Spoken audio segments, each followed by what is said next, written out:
जी नाजरीन, welcome back from the break. जब आप ब्रेक पे गए हुए थे तो हमारे एक कॉलर है मोहसिन, उन्होंने हमें कॉल किया और उन्होंने हमें पूछा कि डॉक्टर साहब आप मेलेनिन को सड़ा तो देते हैं, लेकिन क्या ऐसी चीज़ हो सकती है कि जो मेलेनिन है वो उसको प्रिजर्व कर लिया जाए और जो सर के बाल चिट्टे होते हैं वो ना चिट्टे हो सकें? तो डॉक्टर साहब इसका कोई जवाब है आपके पास? क्वेश्चन तो बहुत अच्छा है। आई विश कि इसका अच्छा सा मैं जवाब भी दे सकता। वैसे मेरे ख्याल में ओवर द ईयर्स शायद ऐसी कोई चीज़ बन भी जाए, डेफिनेटली लेकिन रिसर्च तो हो रही है इस चीज़ पे, डेफिनेटली हर चीज़ पे हो रही है रिसर्च, लेकिन मेरे सवाल नॉलेज वैसे में बड़ा नहीं है। अक्लमंद था, अक्लमंद, क्योंकि बड़ा इतने ट्रिकी लोग क्वेश्चन। डाइंग करते हैं जिससे बाल इतने खराब होते हैं, जी। तो काश के ऐसा कोई प्रोसीजर हो ये जाए कि रेवोल्यूशन होगी है ना, कि वाइट होने से बच जाए। अच्छा, अब हम जो लिखे हुए मैंने क्वेश्चंस वो ये हैं, केमिकल पीलिंग के बारे में एक खातून ने पूछा है। वो पूछ रही हैं कि केमिकल पील से क्या मुराद है, और मुख्तलिफ लोगों ने एडवर्टाइज किया होता है, और केमिकल पील, फेशियल और ये सारे, ये क्या चीज़ें, इनमें ज़रा डिफरेंस है बताएं। केमिकल पील बेसिकली जैसे नाम से ज़ाहिर है कि chemical, it is a chemical, और पील किसी चीज़ को पील करना, जैसे आप आलू पील करते हैं उसका छिलका उतार देते हैं, तो it is a procedure in which we use chemical. एक तरीका है, एक प्रोसीजर है जिसमें हम केमिकल इस्तेमाल करते हैं और स्किन की ऊपर वाली लेयर को हम उतारते हैं बड़ा केयरफुली, स्लोली।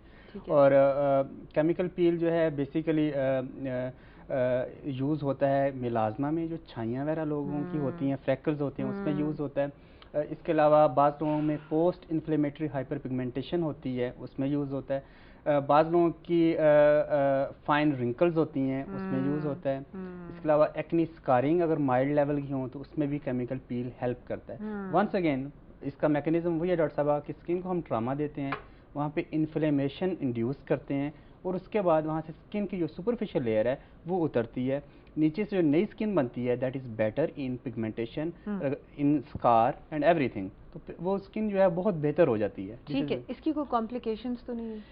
केमिकल पीलिंग, जी डेफिनेटली इसकी कॉम्प्लिकेशंस हैं, लेकिन वंस अगेन अगर खुश होके क्यों बताइए, पहले आप ये बताएं। कोई मुझे लगता है कोई खास खौफनाक नहीं है। नहीं हाँ। इसकी हैं, लेकिन मैं यही सोचता हूँ कि आपके ज़हन में माशाल्लाह बड़े एक्चुअल जो है ना टिपिकल क्वेश्चन जो होता है वो होता है, और आप वो पूछती हैं, और ये बड़ा इंपॉर्टेंट क्वेश्चन कि केमिकल पील हमारी स्किन में हमें we should be very careful while doing this procedure. हमारी स्किन चूँकि डार्क है, इसमें मेलानिन ज़्यादा है, और ये पिगमेंटेशन बनाने में बड़ी तेज है। एग्जैक्टली ये देखें, ये बिल्कुल ये देखें आप, लेफ्ट साइड पे मिलाजमा छाई है, और राइट साइड पे आफ्टर केमिकल पीलिंग आप देखें कितनी क्लियर स्किन है, साफ हो गई है। तो this is wonderful method, I mean ये केमिकल पीलिंग, ये केमिकल पीलिंग से। अच्छा, छाइयों का तो बड़ा प्रॉब्लम होता है, बड़ा प्रॉब्लम है। तो केमिकल पीलिंग की डिफरेंट किस्म है। एक सुपरफिशियल केमिकल पील है, आप देखें इस तस्वीर में भी देखें मिलाजमा है, छाइयाँ हैं पूरे चेहरे पे, और नेक्स्ट आप देखें कि दूसरी तस्वीर में कितना क्लियर, कितना फर्क है। वंस अगेन ये देखें यहाँ पे फ्रैकल्स हैं छोटे छोटे, और दूसरी तस्वीर देखें आप जी, कितना वाज़ेह रिपेयर तो नहीं कर जाते? अगर मेंटेनेंस मेडिकेशंस पे हैं तो नहीं करते। ये इस तस्वीर में आप देखें एक्नी स्कारिंग है, इसमें भी हम केमिकल पील यूज़ करते हैं, तो कितना फ़र्क आपको देखें, कंप्लीटली क्लियर नहीं हुआ, लेकिन वाज़ेह फ़र्क ज़रूर है। आपको स्टिल वहाँ पे स्कारिंग नज़र आ रही है, लेकिन फ़र्क ज़रूर आपको नज़र आ रहा है बड़ा क्लियर वहाँ पे। तो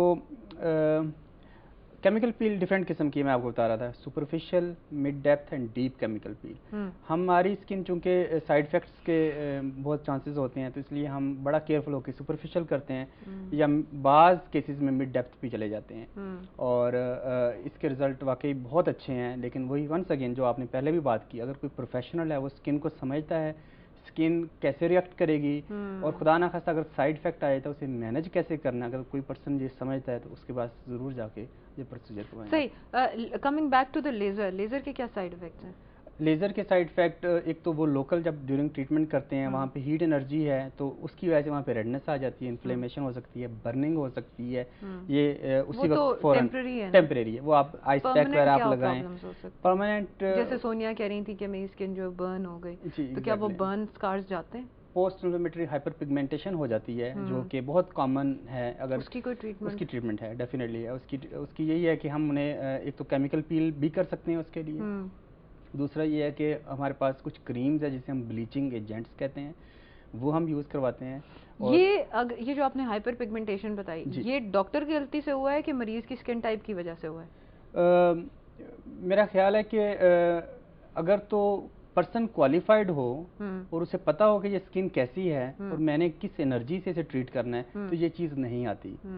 ठीक है, तो मेरा यही ख्याल है कि जिस पर्सन ने किया है शायद उसने इसको समझा नहीं है, या पेशेंट ने जैसे 2 महीने के बाद गई हैं, पेशेंट ने फॉलो नहीं किया ट्रीटमेंट को, 4 वीक के बाद रिकमेंडेड है, फेस के तो 4 वीक के बाद रिकमेंडेड है। और मैं तो आइडियली अपने पेशेंट्स को लाजमी सन ब्लॉक यूज़ करवाता हूँ, और अगर मैं समझता हूँ कि इसकी स्किन ऐसी है कि ये पिगमेंट प्रोड्यूस करेगी, साइड इफेक्ट आने के चांसेस हैं, मैं उससे फिर ब्लीचिंग एजेंट भी साथ यूज़ करवाता हूँ ताकि पिगमेंटेशन ना बने। सायरा ने ईमेल की है और वो पूछ रही हैं कि वो कितने देर बाद फेशियल कर सकती हैं। मतलब वो कह रही हैं कि वो हर 2 हफ्ते के बाद फेशियल करती हैं अपना घर में, वो जो कॉन्ट्रैप्शन होती है ना, कई लोगों ने रखे होते हैं, उसको भाप लेते हैं और वो फेशियल होता है। तो how often can one do it? मेरा ख्याल है कि इट डजंट मैटर, आप जैसे कंफर्टेबल हैं, आपकी स्किन के एतबार से होता है, हर बंदे की स्किन डिफरेंट है। तो अगर आप कंफर्टेबल हैं और आपको उससे कोई अच्छे रिजल्ट मिल रहे हैं, आपकी स्किन फ्रेश रहती है, तो इट डजंट मैटर, आप उसे जारी रख सकते हैं। दूसरा अली का क्वेश्चन है, वो पूछ रहे हैं कि उनकी स्किन बहुत ऑयली है जिसकी वजह से उन्हें एक्नी हो जाती है, तो एक्नी के लिए क्या वो बेसन से मुंह धो सकते हैं? Is this a good idea और नॉट? मैंने ऑनेस्टली बेसन से मुंह धोने के बारे में तो पढ़ा तो नहीं है, लेकिन डेफिनेटली शायद उससे ऑयल थोड़ा सा ड्राई हो जाता है। और एक्ने की एक रीज़न ये ज़रूर है कि जब जिसकी स्किन ऑयली होती है उनके पोर्स ब्लॉक हो जाते हैं और उसकी वजह से एक्ने बन जाती है। तो अगर आप ये एक remedy as a remedy use करें कि इससे ऑयल आपका खुश्क हो जाता है, तो मेरा ख्याल है इट विल बी हेल्पफुल। हाँ, लेकिन अली को ये भी कहना चाहिए कि वो बेसन साफ हो, बेसन ये ना हो कि बेसन ही में पोल्यूशन हुई और क्या ख़राब हुआ हो सारा कुछ। अच्छा, आलिया का है लाहौर से, वो ये पूछ रही हैं कि उनकी जो स्किन है वो थोड़ी सैग करना शुरू हो गई है, तो क्या कोई फेशियल एक्सरसाइजेज हैं?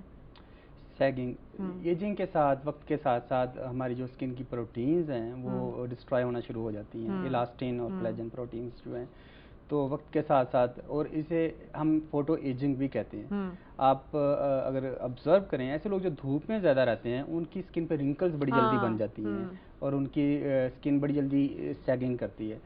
तो मेरा तो ख्याल है कि sun protection is very important regarding photo ageing. अगर आप सन से अपने आप को अवॉइड करें, यूवी अल्ट्रावायलेट रे से बचाएं, तो वो आपकी सैगिंग वो बेहतर हो सकती है, रुक सकती है। इसके अलावा कुछ प्रोसीजर्स हैं, लेज़र्स हैं जो सैगिंग को बेहतर करती हैं, आपकी प्रोटीन को जो है उनको रीजनरेट करती हैं।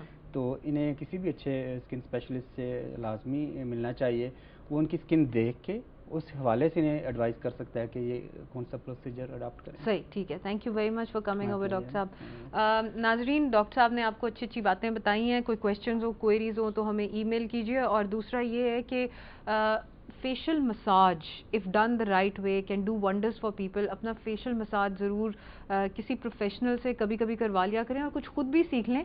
ज़रूरी नहीं कि किसी प्रोफेशनल के पास, ये इतना कोई वो वाला रॉकेट साइंस नहीं है। सो अपनी स्किन को अपवर्ड, हाथों के पाम से मूव करना बड़ी अच्छी बात है। अपना जब क्रीम मला करें तो ऐसे डाउनवर्ड ना मिला करें, नेक के ऊपर भी हमेशा ऊपर की तरफ मलते हैं। तो ये आप ज़रूर घर में 3-4 दफ़ा जब भी आप मॉइस्चराइज़र या कोई चीज़, साबुन का इस्तेमाल ज़रा कम करें। लोगों का ये शौक होता है कि शायद साबुन धोने से, एक इश्तिहार भी आते हैं कि साबुन धोने से चिट्टे भी हो जाएंगे और साथ में क्रीम का इस्तेमाल भी नहीं होएगा। So those are wrong things, they are misguiding you. पानी का इस्तेमाल ज़्यादा कीजिए और खुश रहिए और फिर मिलेंगे। खुदा हाफिज़।